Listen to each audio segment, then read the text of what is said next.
Winter arrived quietly that year, without celebration or warning. One morning, the streets woke beneath a thin layer of frost, and the air felt heavier, as if it carried unspoken thoughts. The sky stayed pale and distant, offering little warmth, and the sun appeared only briefly, like a visitor who had somewhere else to be.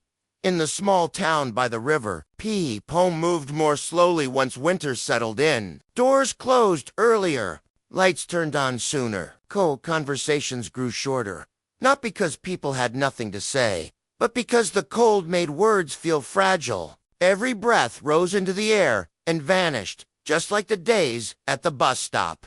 Old Mr. Lewis stood alone each morning, wrapped in the same worn coat he had owned for years. He watched the road carefully, though the bus always came at the same time. Waiting gave him something to do. Round him, silence filled the space where laughter used to be. In warmer seasons, the bench was cold, the metal stiff with frost, and the town felt like it was holding its breath. Across the street, a bakery kept its lights on, but fewer people came inside now. The windows fogged up from the heat, hiding trays of bread that smelled like comfort. Inside, the baker worked quietly, shaping dough with practiced hands. She missed the sound of voices filling the room, the easy smiles, the small talk that once warmed her mornings more than the oven ever could. Winter had a way of reminding everyone of what was absent. In the apartments nearby, families gathered closer together, not always out of warmth, but out of habit. Children stared through windows at the gray sky, counting days until spring without knowing exactly why they missed it.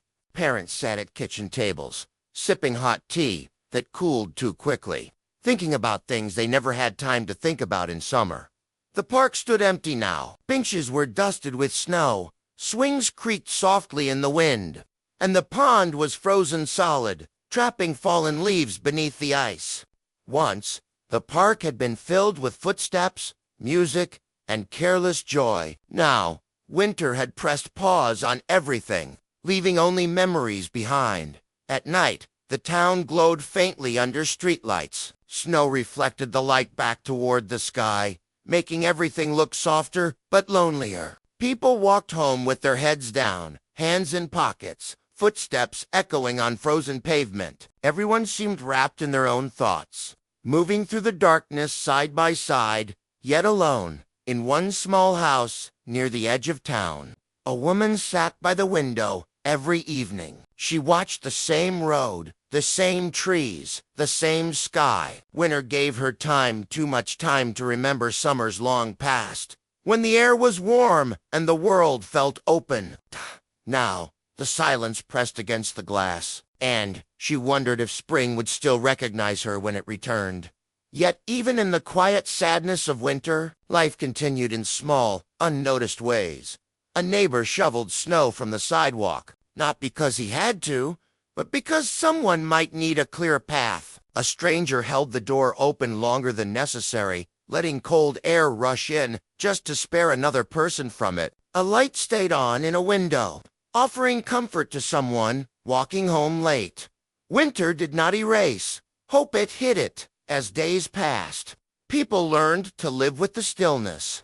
They found warmth in routines, in shared silence, in knowing that others felt the same heaviness. They learned that sadness in winter was not weakness, but a response to a world resting, waiting, breathing slowly beneath layers of snow. And one morning, almost unnoticed, the sun stayed a little longer. Ice began to drip from rooftops. The river whispered again beneath its frozen skin. People didn't smile right away, but they felt something shift, something gentle, something patient. Winter was still there, quiet and pale. But it no longer felt endless, because even the coldest season cannot stay forever. And even the loneliest winter carries the promise that life, warmth, and voices will return.